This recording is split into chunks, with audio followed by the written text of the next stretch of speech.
Mateus capítulo 7. A gente vai ler os versículos 24 a 27.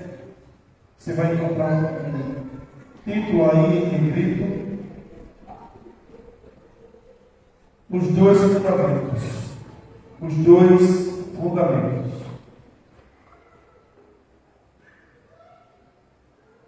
Tema esse aí: a prática da palavra de Deus.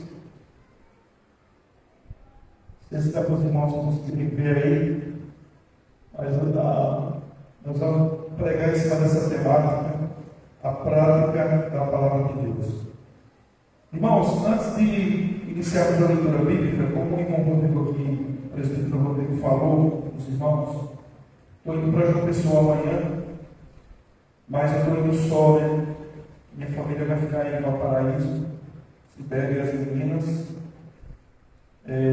Vou por questão de saúde da minha mãe, que está nos dias já internada, está na UTI, e quadro um pouco difícil, né? Mas está nas mãos de Deus, está nas mãos do Senhor. Vocês irmãos que orem por ela, irmã Elisa, e eu preciso ir, preciso fazer essa viagem. Vou para São Paulo amanhã, e de São Paulo vou pegar um voo para Recife, ficar perto de João Pessoa, meu irmão vai me buscar na cidade do Recife. Peço aos irmãos que orem pela viagem. Meus irmãos, vamos ler aqui o texto para iniciarmos a pregação da palavra de Deus. A prática da palavra de Deus diz assim: todo aquele, pois, que ouve estas minhas palavras e as pratica, será comparado a um homem prudente que edificou a sua casa sobre a rocha.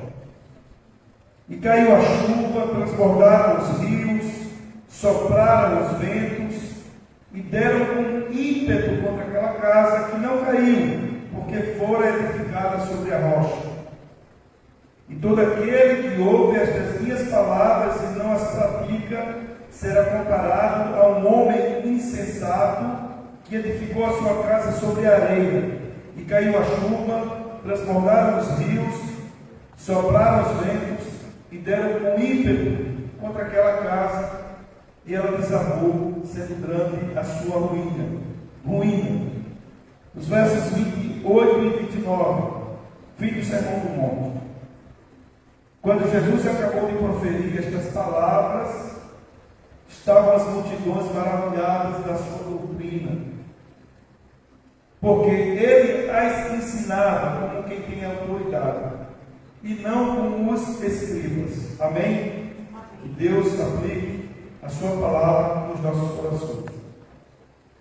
Meus irmãos, aqui no livro de Mateus termina, o Senhor Jesus Cristo termina o Sermão do Monte. Portanto, você vai ver aí o fim do Sermão do Monte, mostrando essa parábola dos dois fundamentos. Nessa parábola aqui, o Senhor Jesus Cristo, ele coloca dois homens ou duas famílias, enfim, duas casas. A um ele chama de prudente, a outro ele chama de insensato. E é claro que o homem prudente, na Bíblia, o prudente, o justo, a ovelha, sempre é o homem crente. O insensato é aquela pessoa que não dá ouvidos à palavra de Deus, que é representado também como um injusto, um ímpio, enfim, esses nomes aí.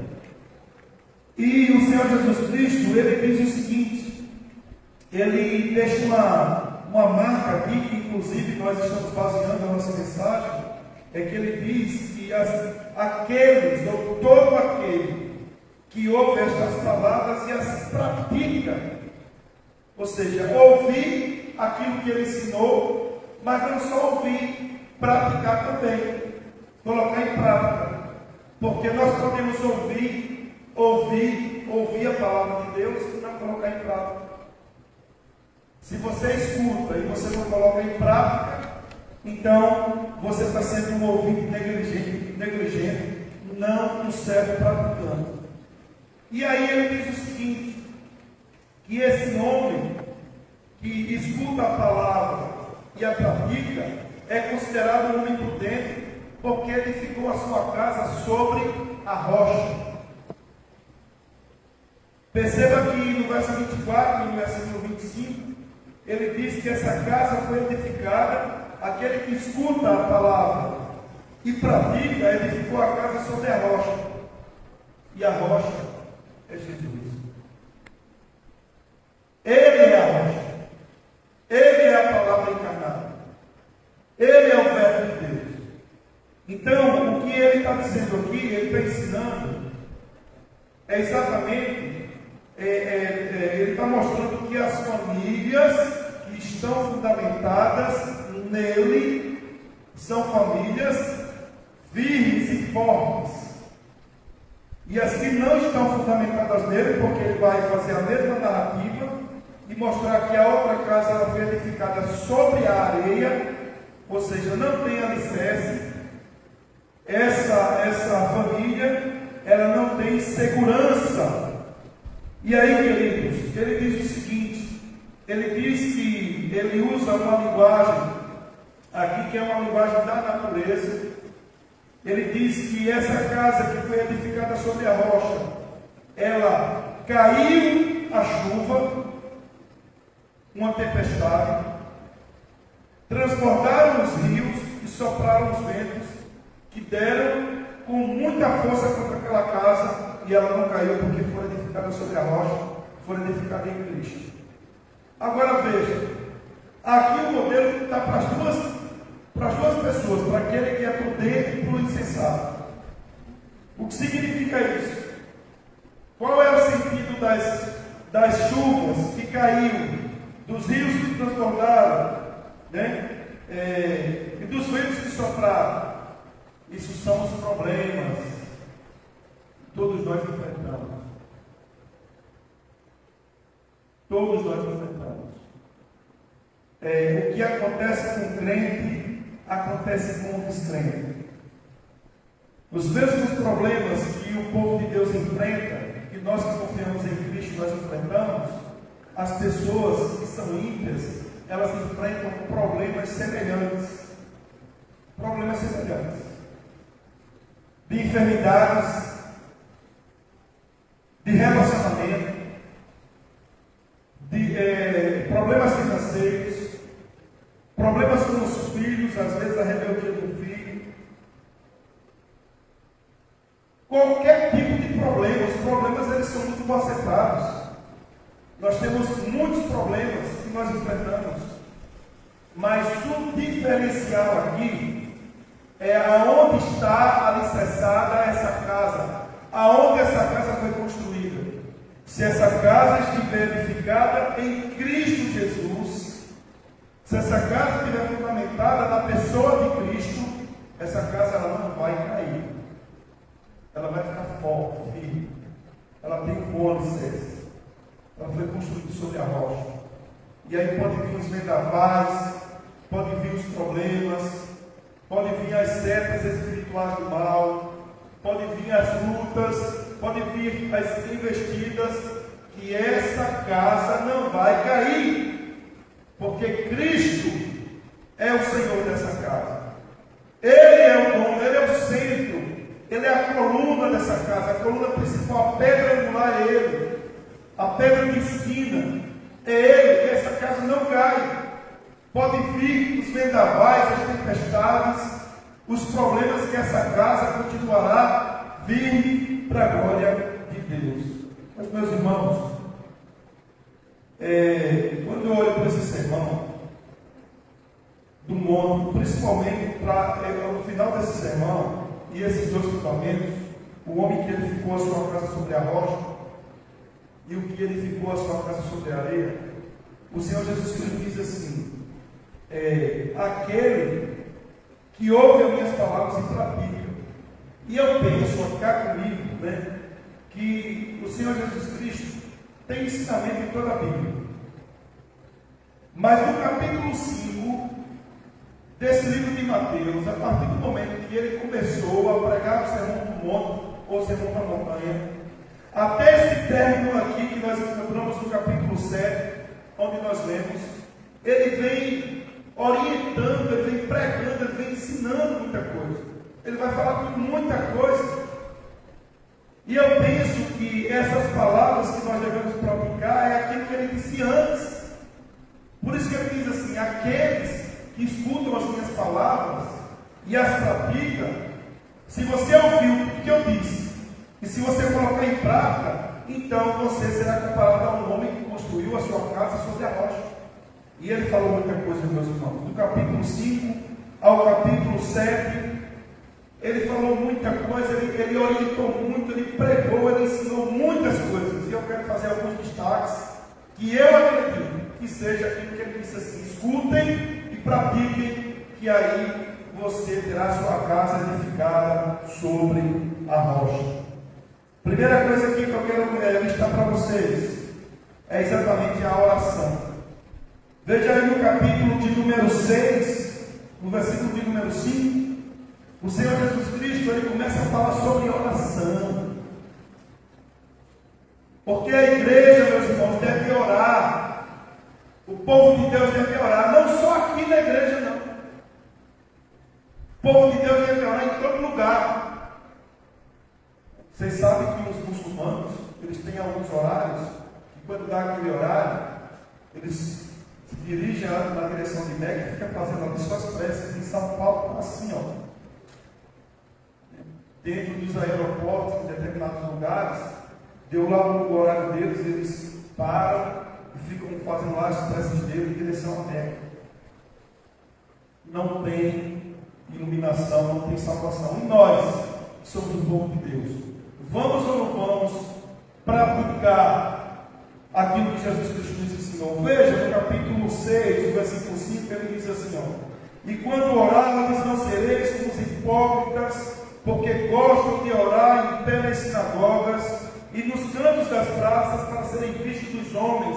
Em verdade vos digo que eles já receberam a recompensa. Ele está ensinando a orar, e ele está dizendo que nós não devemos orar para aparecer, né? Olha, os hipócritas é que gostam de orar e serem vistos quando estão orando. Eles gostam disso. Vocês, quando forem orar, vai lá no cantinho, vai no teu quarto, fecha a porta, bota a mesinha lá, a cadeira, ou vai para o canto da cama e ora ao teu Pai em secreto. Ou seja, as nossas orações, elas devem ser a sós e muitas vezes com o Senhor. Quando Deus nos inquieta a orarmos, a buscarmos a sua face, isso Cristo nos ensinou, isso nós devemos praticar. Eu acredito que ele está dizendo assim: vocês estão praticando isso, vocês estão ouvindo, mas vocês praticam a oração. E ele continua mais, né? Ele diz que aqueles que fazem assim, que gostam de serem vistos, já receberam a recompensa, mas nós devemos orar em secreto, e Deus em secreto vai nos recompensar. Ele ensina que a oração, ela não deve ter vãs repetições, como os gentios. Não useis de vãs repetições, porque eles presumem que pelo seu muito falar serão ouvidos. Aquelas vãs repetições, aquelas orações desconectadas da mente, do coração com Deus. A pessoa fala, pega o microfone e fala um monte de coisas, ou fala um monte de coisas sem microfone, enfim. Mas a oração dela não está conexa com o alto do Cristo. Não tem conexão, a mente foge, fica disperso daquilo que está acontecendo. É quando nós estamos dispersos de uma aula que o professor está dando, de uma pregação que está sendo feita, a mente foge. Então, as vãs repetições é exatamente isso, porque você está repetindo algo e o seu coração não está ligado com algo, não está ligado com Cristo. Mas você pode pedir a mesma coisa quantas vezes você achar que tem que pedir a Deus, contanto que você esteja concentrado naquilo que você está fazendo. E ele diz assim, ó: não vos assemelheis Não vos assemelheis, pois, a eles, porque Deus, vosso Pai, sabe o de que tendes necessidades antes que nos peçais. Aqui a gente tem até uma expressão aqui que ele diz aqui: antes, pelo muito falar será ouvido, ou seja, pela força das palavras não vão ser ouvidas, não vão ser ouvidas por conta disso. Então, Deus, Ele sabe daquilo que nós temos necessidades. Ele conhece as nossas necessidades. Meus queridos, Ele ainda volta a falar da oração do Sermão do Monte, no capítulo 7, no versículo de número... Na verdade, ele fala sobre a oração dominical, após isso, dos versos 9 a 15, e ele vai ensinar várias coisas aí na oração dominical. Mas no capítulo 7 de Mateus, ele continua orientando os seus discípulos ou as pessoas que estão ouvindo a orar. Quando ele diz que você tem que pedir, tem que buscar, tem que bater, e que Deus, Ele sempre vai dar o melhor para os seus filhos. Olha, meu irmão, nós temos que orar. E nós temos que bater nessa tecla. Porque orar não é fácil. Orar é uma luta. A gente chega em algumas igrejas e a gente vê que os jovens, eles oram. Os adolescentes oram. As crianças oram. Todos buscam a Deus em oração. Todos buscam a Deus em constante oração. E nós temos que bater aqui nessa tecla, aqui na igreja de Valparaíso. Nós temos que orar sem cessar. E colocar essa igreja para orar também. Porque Deus sabe de todas as coisas.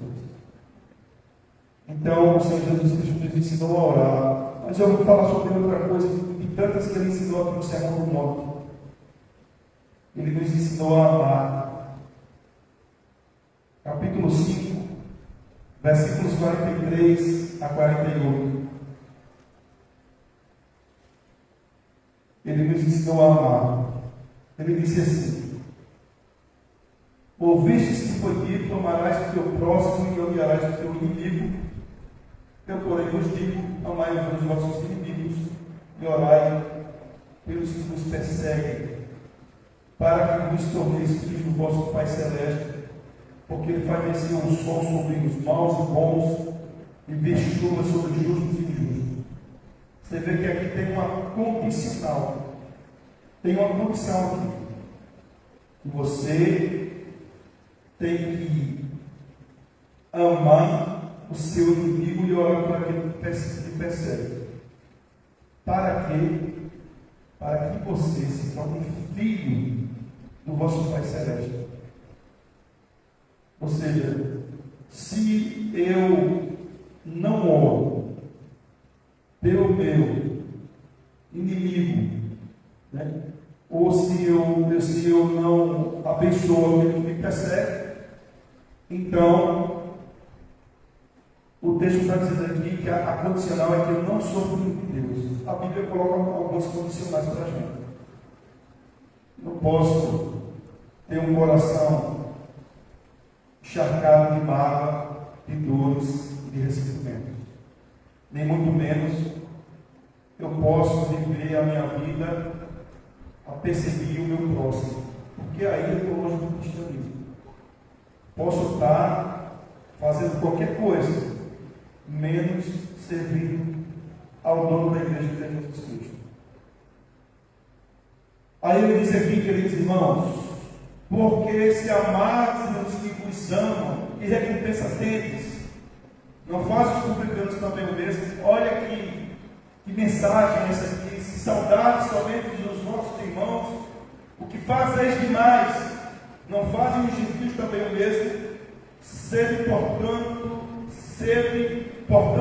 vós perfeito, como perfeito é o vosso Pai Celeste. Queridos, essa questão aqui do amor, ele nos orienta a nós amarmos as pessoas, e ele diz que pecadores, os publicanos e os gentios, eles amam os próximos dele. Ou seja, o publicano ele representava uma classe de pessoas que eram pecadores e não tinham compromisso com Deus. Mas o que ele está dizendo aqui é que esses publicanos, eles amavam o seu próximo. As pessoas que estavam perto deles, eles tinham amor por aquelas pessoas. Os gentios também, que representavam aquelas pessoas que não faziam parte do povo de Deus, eles também saudavam apenas aquelas pessoas que eles gostavam, que eles amavam. Ele diz assim, ele diz o seguinte, não fazem os publicanos e os gentios também a mesma coisa? E vocês, sede vós perfeito, como perfeito é o vosso Pai Celeste. Maturidade. Queridos irmãos, o amor é uma ação. O amor é um sentimento. O amor é um gesto, mas o amor está mais baseado em uma ação.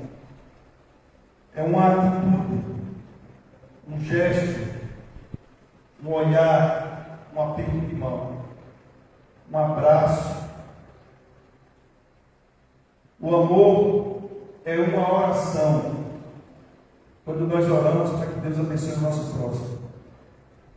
Se eu não amar o meu próximo da forma como a Bíblia está aqui me orientando, se eu não fizer isso, pode ter certeza que eu não estou cumprindo esse mandamento de Deus, de forma nenhuma.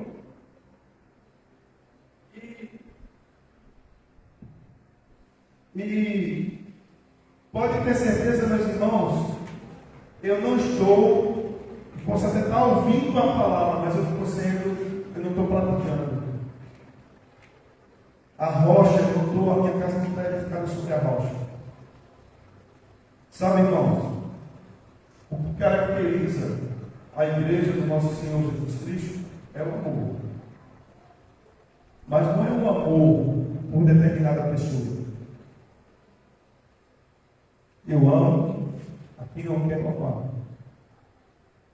Eu amo apenas as pessoas que estão mais próximas de mim. Eu amo as pessoas e eu me relaciono melhor com elas. Porque o amor também ele se caracteriza, mesmo quando você não está próximo da pessoa, mas quando você ora para que Deus a abençoe. Ou quando você milita para que aquela pessoa seja abençoada. Eu entendo, queridos, que esse é uma prática do amor. É ouvir a palavra de Deus e praticar a palavra de Deus. É o amor com o seu próximo. Porque a igreja ela está caracterizada pela prática, muitas vezes, da iniquidade. Então, isso aqui é um segundo aspecto, além da oração, a prática da palavra de Deus e você amar o seu próximo. Mas nós temos aqui um terceiro aspecto dessa prática da palavra de Deus. Primeiro é a oração, segundo o amor e o terceiro, o perdão. Ainda no capítulo 6, na oração dominical, a partir do versículo de número 12, o Senhor Jesus Cristo ensina o seguinte: perdoa-nos as nossas dívidas, assim como nós temos perdoado os nossos devedores. Ou seja, ele ora para que o Senhor perdoe eles as dívidas, porque eles têm perdoado. Está vendo o perdão recíproco. Não nos deixes cair em tentação, mas livra-nos do mal, pois teu é o reino, o poder e agora é para sempre. Amém. Versículo 14: porque se perdoardes aos homens as suas ofensas, também vosso Pai Celeste vos perdoará. Se porém não perdoardes aos homens as suas ofensas, tampouco vosso Pai vos perdoará as vossas ofensas. Irmãos, já parou para refletir esse ensino que o Senhor Jesus Cristo vai falar sobre isso em Mateus capítulo 18, naquele processo de perdão, de reconciliação, processo suasório, processo de reconciliação. Ele diz que se eu tiver alguma coisa contra o meu irmão, e se eu não perdoá-lo, eu não sou perdoado por Deus.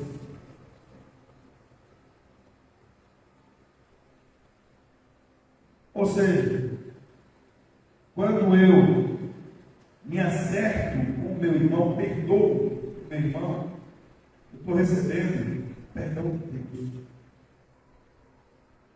Se é algo muito particular, é muito meu, é de vocês, né? Responsabilidade pessoal. Porque ele enfatiza aqui: porque se perdoardes aos homens as suas ofensas, o vosso Pai Celeste vai perdoar vocês também. Se alguém me fez o mal e eu perdoo, a regra é que Deus também me perdoa. Mas se eu não consigo perdoar a outra pessoa, a regra é que eu também não recebo o perdão de Deus. É exatamente assim que a Bíblia me ensina. Eu posso até não perdoar, mas eu tenho que saber: se eu não perdoo, Deus também me perdoa. É isso que a Bíblia ensina. O Senhor Jesus Cristo conta uma parábola do credor compassivo, lá em Mateus capítulo 18, depois que ele fala de perdão, ele começa a falar de perdão, e ele diz que se o irmão pecar contra ti, procura reconciliar entre você e ele. Se ele não te ouvir, chama outro irmão, para que ele seja testemunha. Se ele não te ouvir, chama a igreja, apresenta a igreja. Se ele não ouvir a igreja, considera-o como gentil e publicano. Ou seja, processo de perdão. Jesus Cristo está ensinando a prática da palavra. Processo de perdão dentro da igreja ou em qualquer local. Se eu não consigo perdoar o meu próximo, seja lá quem for, seja seu pai, seja seu irmão, seja sua irmã, seja seu esposo, sua esposa, seu filho, seja a pessoa que trabalha com você, seja aqui dentro da igreja ou em qualquer local onde você esteja convivendo, inserido. Se eu não consigo perdoar meu irmão, eu estou em grandes apuros. Aí o Senhor Jesus diz assim: se ele não ouvir também a igreja, considera-o como gentil e publicano. Porque tudo que você ligar aqui, toda a reconciliação aqui na terra, já está reconciliado no céu. Tudo que está desligado aqui na terra, também lá em cima já está desligado. Se ele diz que a pessoa tem que ser considerada como gentil e publicano, ele está dizendo o seguinte: palavras do Senhor Jesus Cristo: essa pessoa não é crente, deve ser desligada da igreja. Mas para não ficar nas minhas palavras, vamos para Mateus capítulo 18. Porque o que eu estou falando aqui, eu estou apenas citando a Bíblia. E eu vou ler isso aqui para vocês. Mateus capítulo 18, versículo 15. Como se deve tratar a um irmão culpado. Ele diz assim: se teu irmão pecar contra ti, vai e conversa entre ti e ele só. Tem um processo de reconciliação. Arguilo é reconciliação. Mateus 18, a partir do versículo 15. Mateus 18, a partir do versículo 15. Se você tiver com sua Bíblia aberta aí, abra em nome de Jesus. Mateus 18, a partir do versículo 15.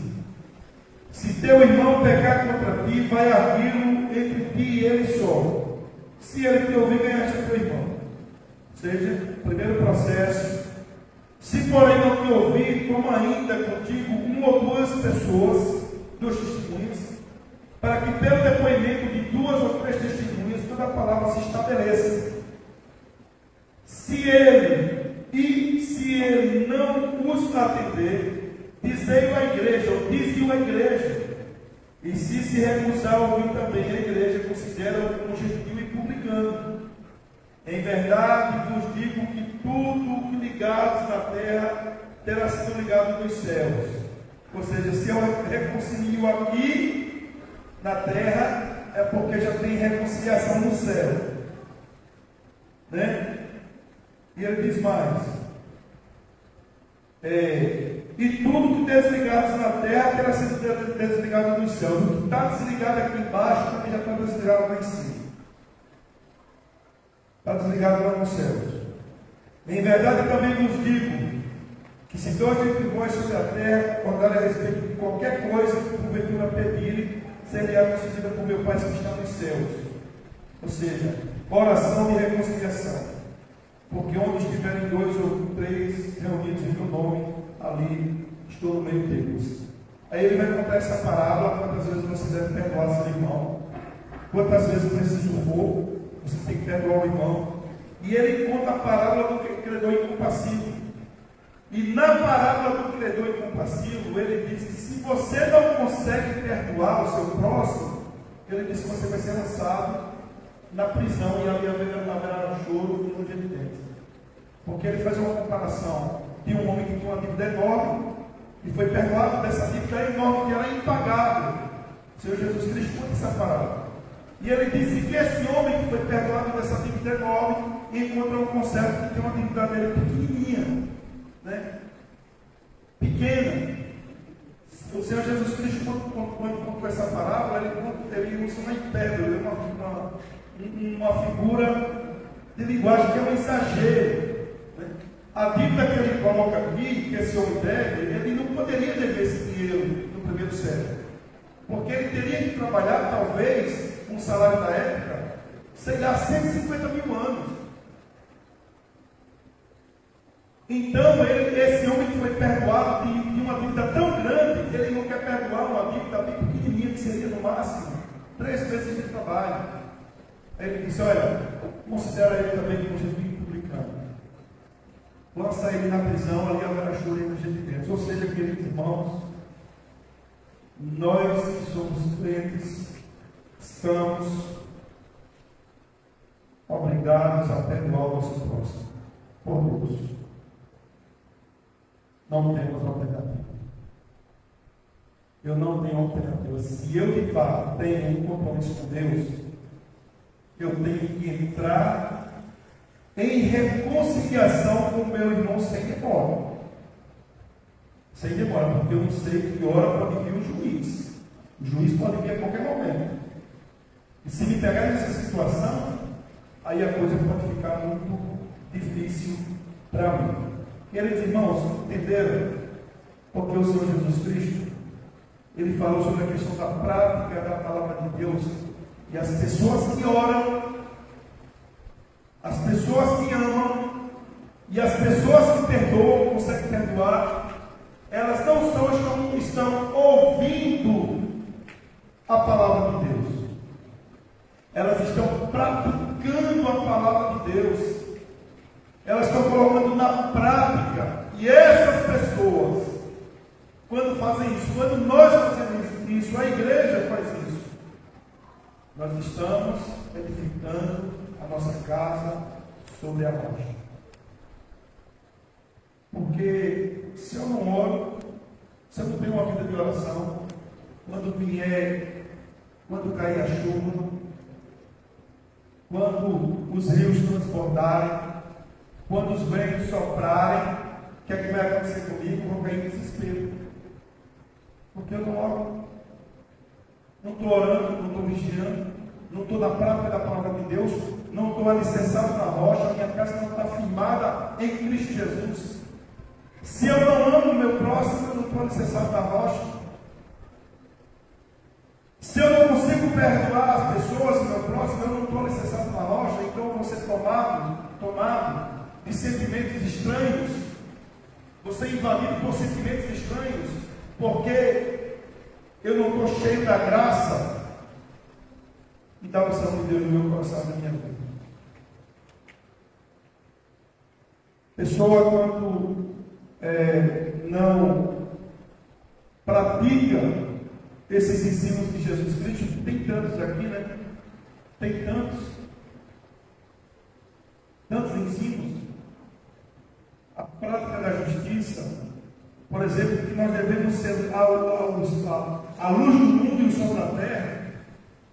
E de Deus é brilhar em meio a esse mundo. Quando eu não pratico, se vier as lutas, as tempestades, e eu não estiver bem firme, bem alicerçado sobre Jesus Cristo, aí ele diz que a casa pode vir a desabar, sendo grande a sua ruína. Sabe por quê, meus irmãos? Porque nós só vamos ser vitoriosos nessa vida se estivermos alicerçados em Cristo. Se estivermos na prática, praticando os seus ensinos.